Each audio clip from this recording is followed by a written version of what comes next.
Okay, yeah. Hi, everybody. Welcome once again to the Designers of Podcast. Starting this podcast, honestly, I would say I don't think I had it in mind to do as many episodes. I just had one thing to say when I started. I think that was a conversation. That was the first conversation I had with Pata, and I've been able to record about 5 episodes already, and I already have ideas of like the next 5. It's been a great journey, honestly. It's been a great journey. I think I have a target of like 12 episodes to record for the year. Let's see. I hope I meet up with that target.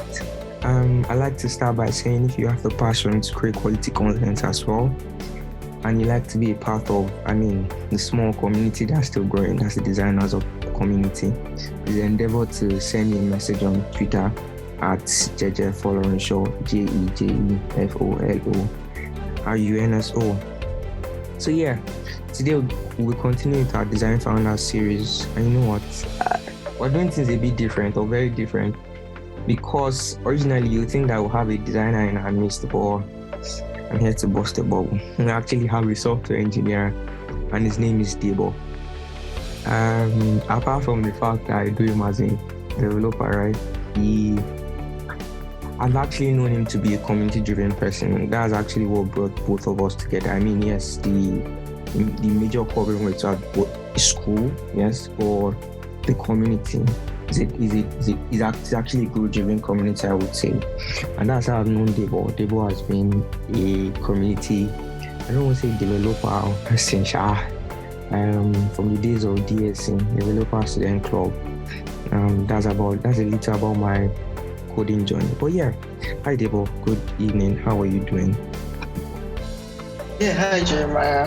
Hi everyone listening. Good evening. I'm doing really okay. It's been a good day for me. So, how about you? How are you doing? I'm fine as well. I spent like a part of my day sleeping.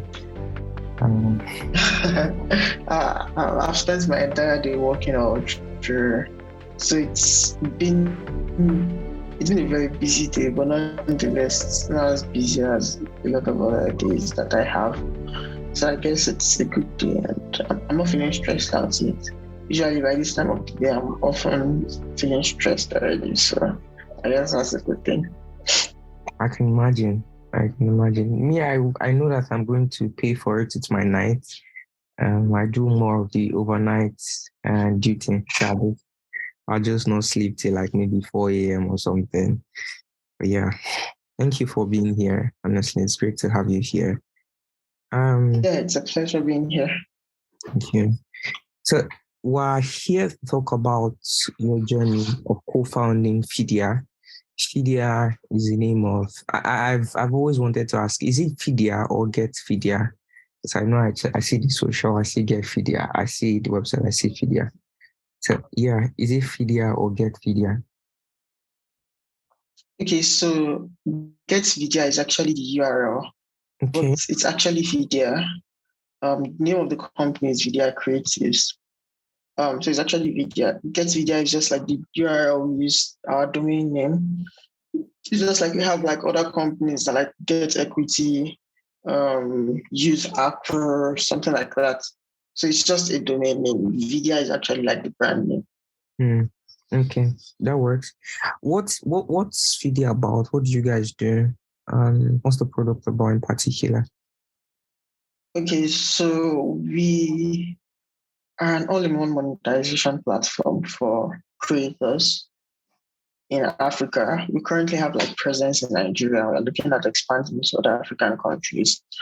But our goal is simple. Our goal is really just to help creators or creative individuals or creative businesses showcase, grow, and monetize their creative works.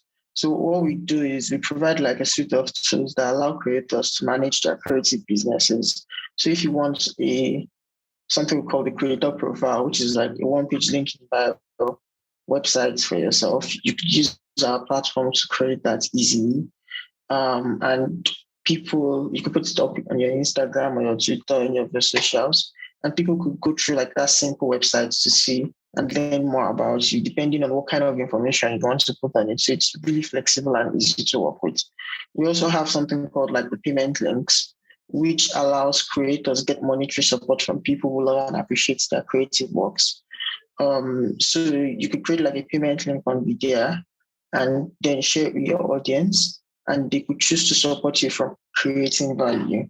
So we also have like a lot of other interesting features. We allow creators to sell digital products on our platform.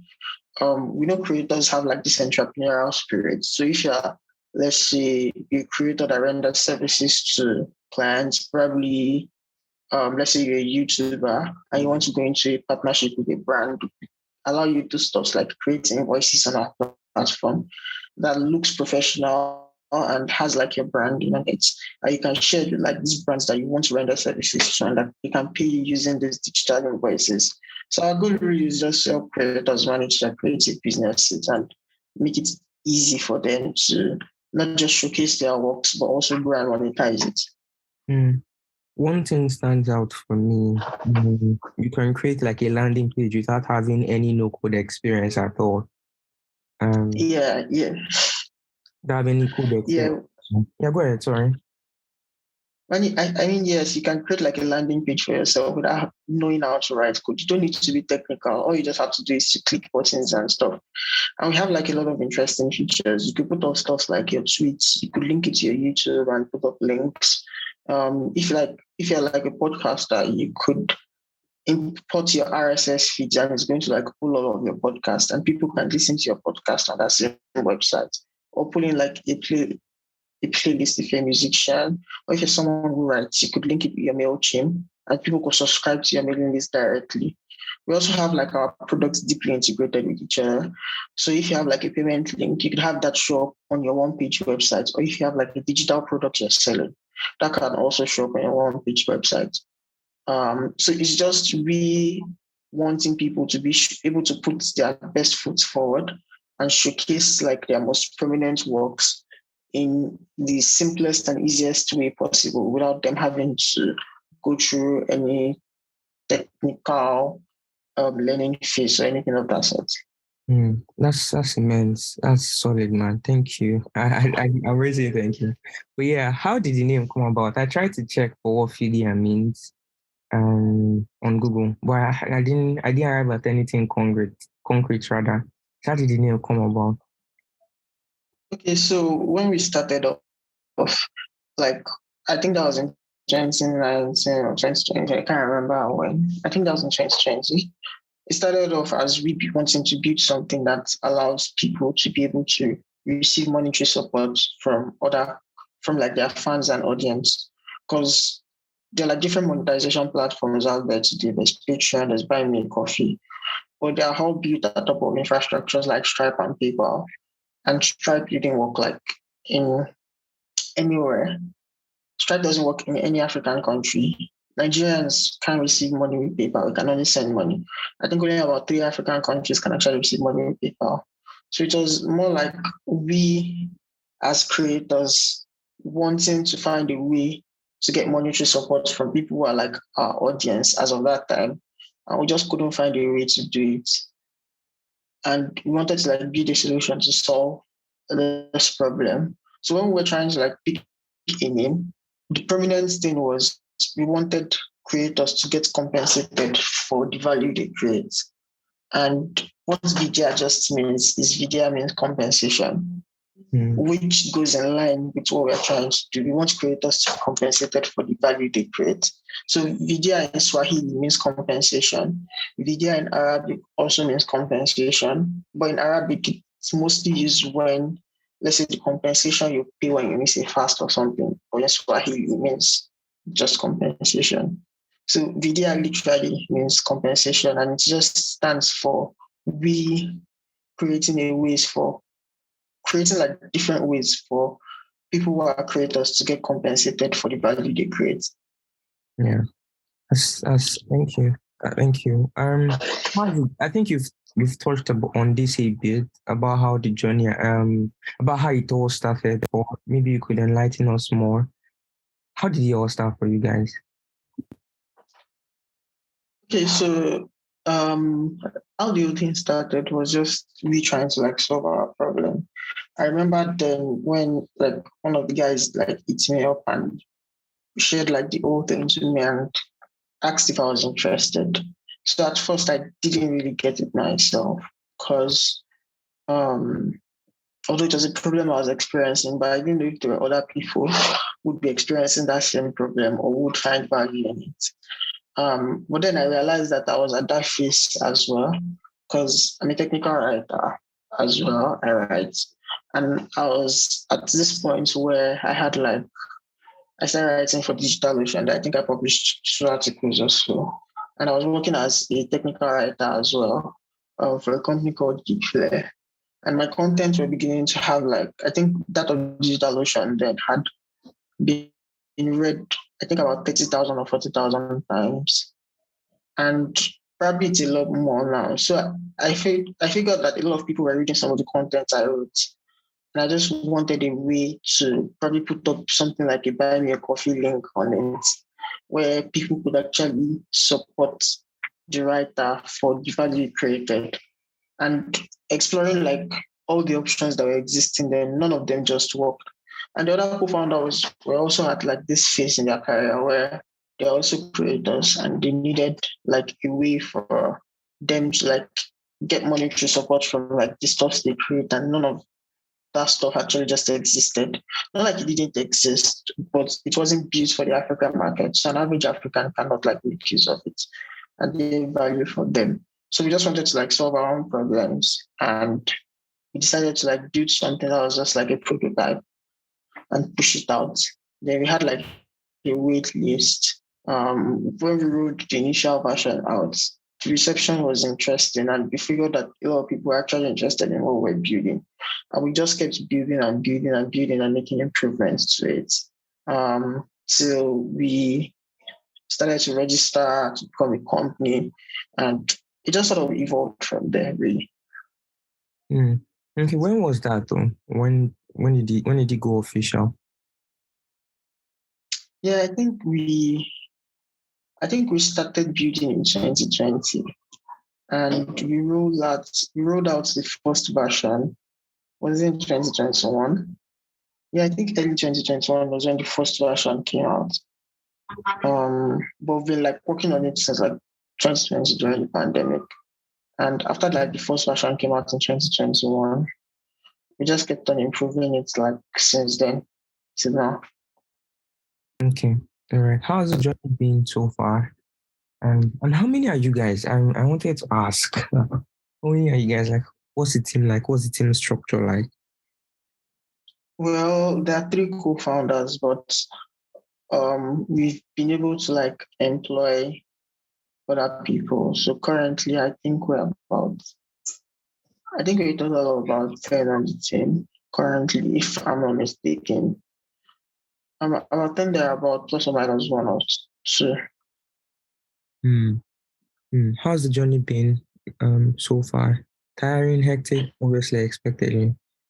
Well, building anything is not an easy journey because there's always so much to learn. There's a lot of unlearning you have to do, and there's a lot of learning that you also have to do as well.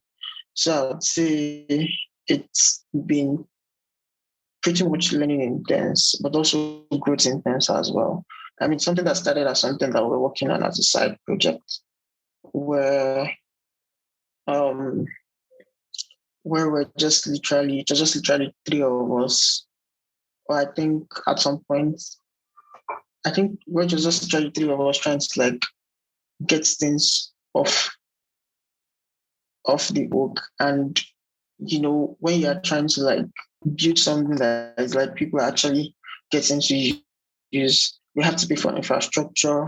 We have to pay server cost and all of those things. We're literally spending our money every month, putting money together to actually stay afloat and make sure that we keep making the service available to people, up to the point where we're eventually able to raise some money in an accelerator round.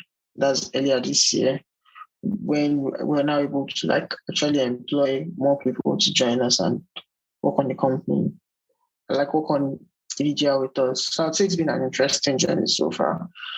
It's not been the easiest one because obviously building is very hard, and there's just a lot of things that you think you have figured out that eventually you realize that you were absolutely clueless and you still had like just so much to learn. So I think it's a constant phase of learning that is never going to like stop. You just keep learning and improving and doing things much better than you did before. So yeah, I'd say it's been an interesting journey. Solid. And what's been some of the challenges? Can you share some of the challenges you guys have faced so far? I mean, working as a team and working on a product. Well, I'll say some of the challenges we faced so far. I'll say initially one of the major challenges that we faced was money because I remember then where we we were just literally like just the only one working on it initially. And then when we were still like a very small team, I think we had to like put some of our amounts together with three. I think we had to like contribute, was it 50,000 every month and stuff. And everyone had like their full-time jobs and everything. And it was always difficult, like trying to like work on the entire project and still having to like put money together, not being able to hire anyone, not being able to delegate stuff to people. I mean, you're literally it's literally just three of you doing so many things together. But when we actually like got to raise funds, I think that eased out a little when we started to hire people who are much more better and qualified than us to actually build stuff with us. Then I would say actually scaling and marketing because it's one thing to build a product. It's another thing to build a product that people love. It's another thing to get people to like the product. Aside getting them to like the product, another thing to getting them to use the product. I mean, user retention is something that is very important. So it's not just you marketing to a set of users, it's you being able to retain those users and you converting them to paying customers. So having to like learn all of this stuff and going through all of these phases would say was something that I mean we are still at this phase, but it's something that we find like really challenging because we are building in a niche. We're building in niche market. I mean, not a lot of people. There are tons of creators out there today, but not a lot of people build for the creator economy in Nigeria. A lot of people build for fintech. A lot of people build for e-commerce. A lot of people build for fashion. But you don't find people building for the creator economy every day.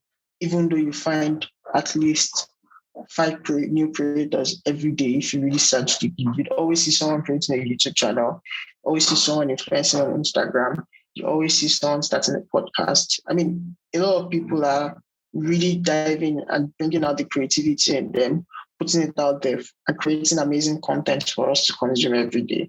But we don't have like so much people building in this space. So it's not like you want to go into fintech now and there's already a playbook for you to follow because a lot of people have done it and they failed and a lot of people have done it and they've succeeded.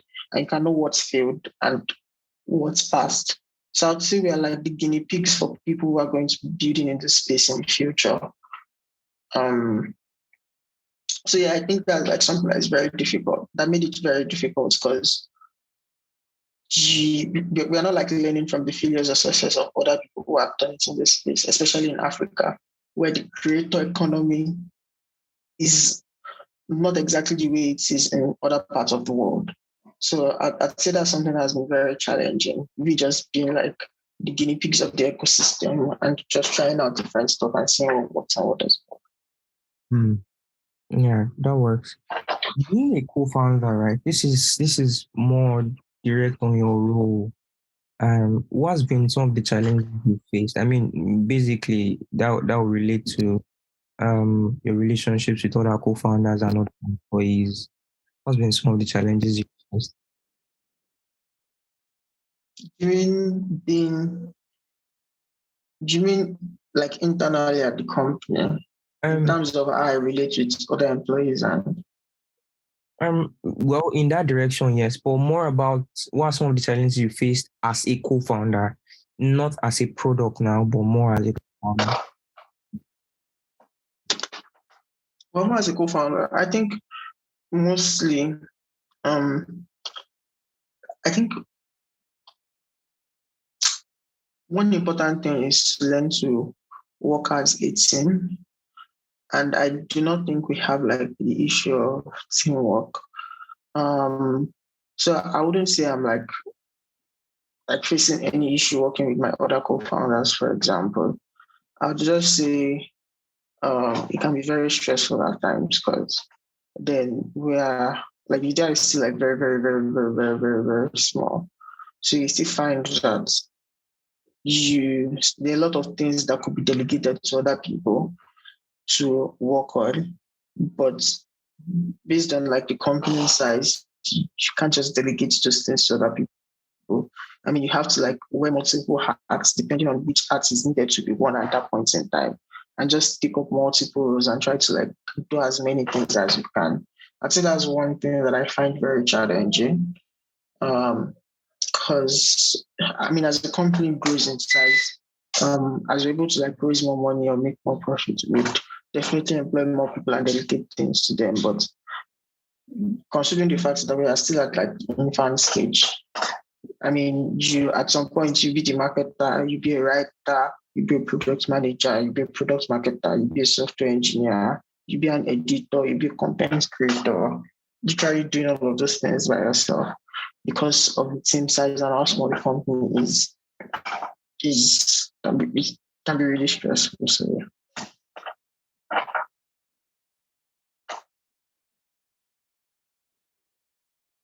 I'm sorry, I've forgotten that I muted myself.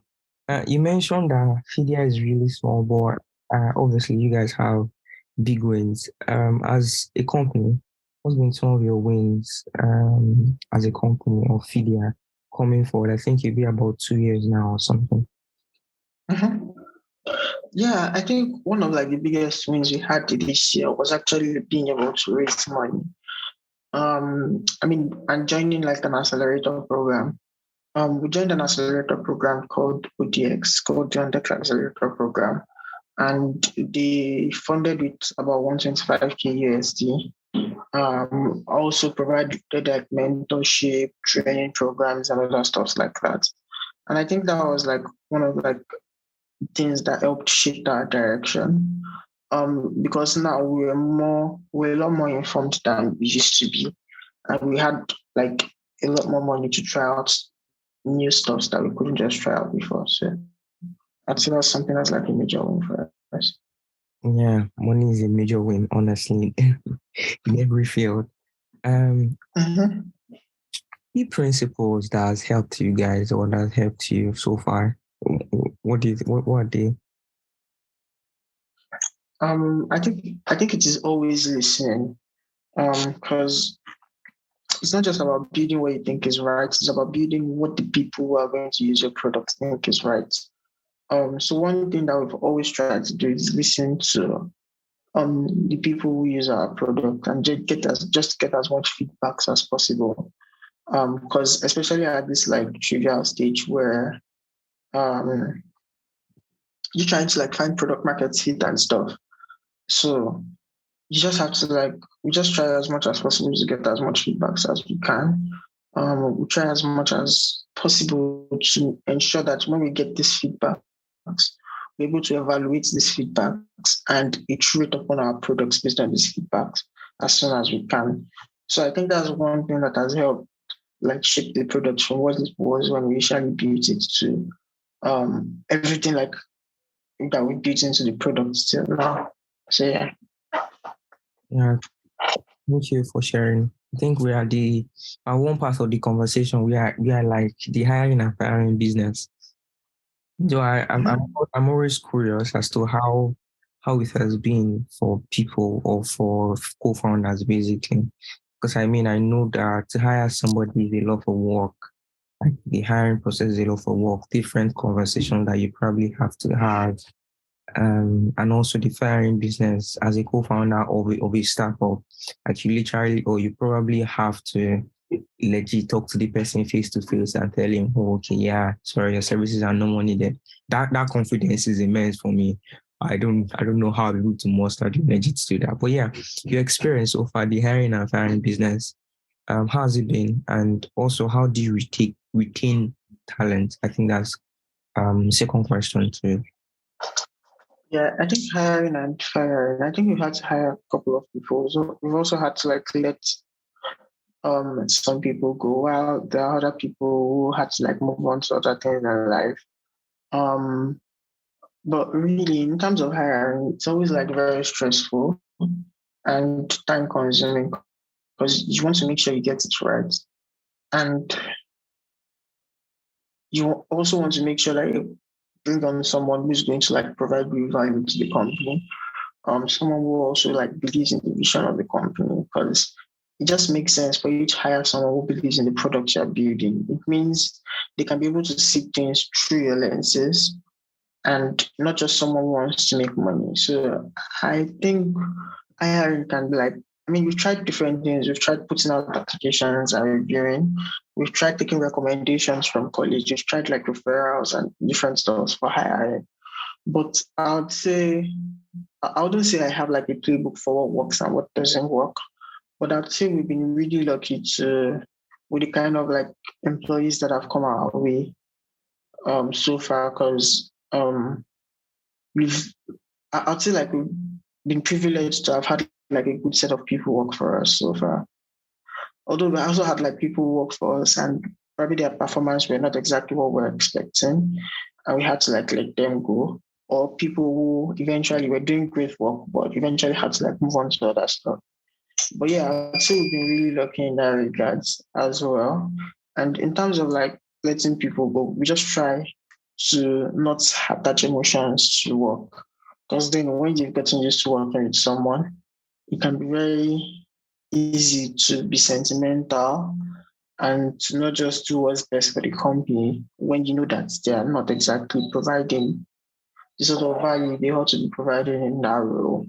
Um, but yeah, I'd say we've pretty much been lucky.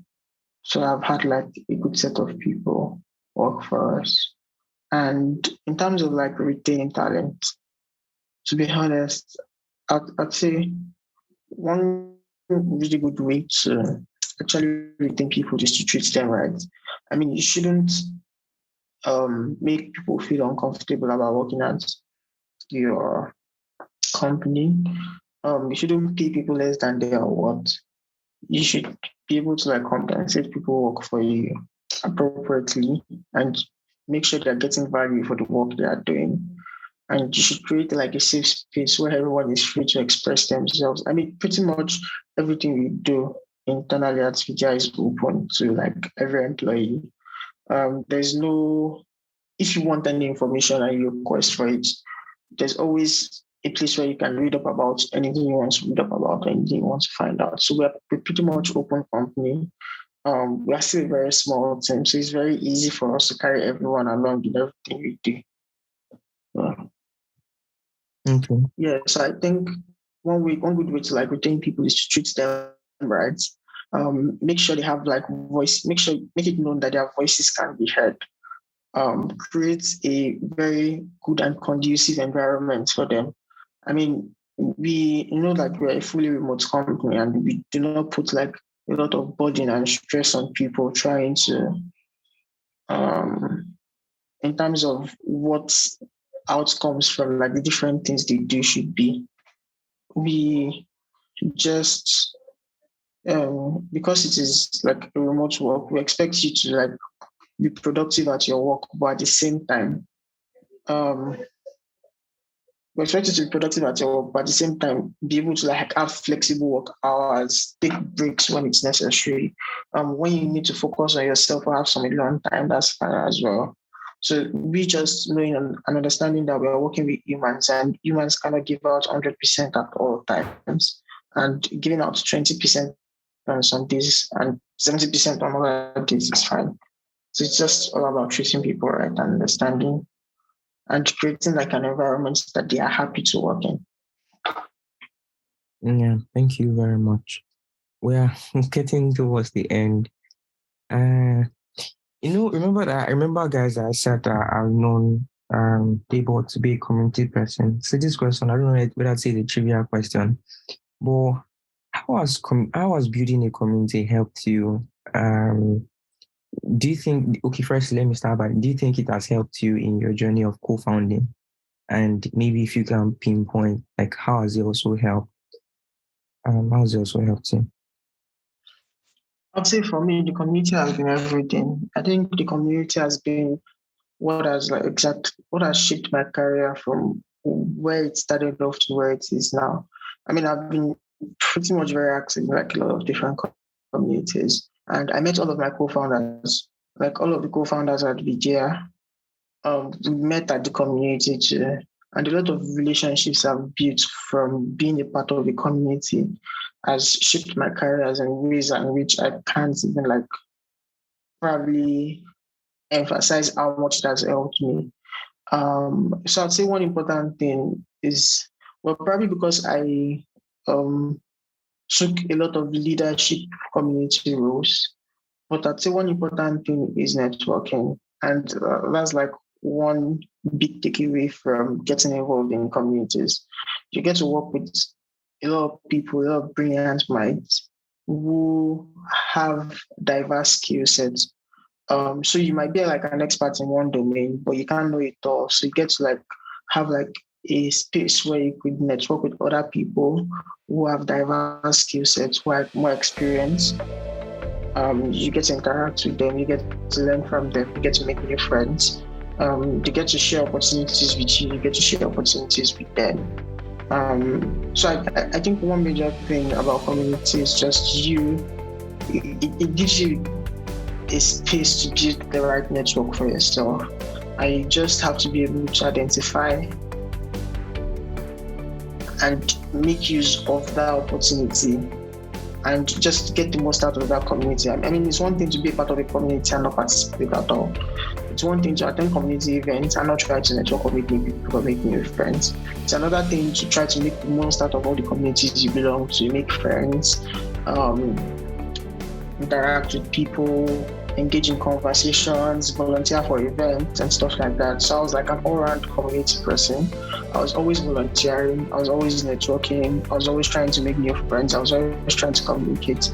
So it just helped shape my network. It helped build my experience as well. I mean, I have like a CV dedicated to all of the community works that I've done, like a community CV. And for you to be able to like build a portfolio around something, you should know you've done it quite a lot of times and you've actually made a reasonable amount of impact for you to have built a portfolio around something. So I think the community is one of the things that actually not just helped me co-found the company, but has also shaped other aspects and phase of my career and my life generally. Massive, immense. I think I'll just keep searching for words to use to describe that. Thank you very much, Debo. It's honestly, it's been a great conversation. I think that looking at you from afar has also helped me to be active in communities, because myself, I wasn't active initially. I feel I'm not so much active. I'm trying to be. So I've gotten to listen to some of your talks sometime, and you mentioned the impact of community in your career. It's been insightful and enlightening for me as well. Thank you very much, Debo, for being here. It's been a great conversation. Thank you very much. Yeah, it's been a pleasure as well. Thank you. You are welcome. So guys, there you have it. I don't know what else to say rather than saying I'll see you in the next podcast, guys. Cheers.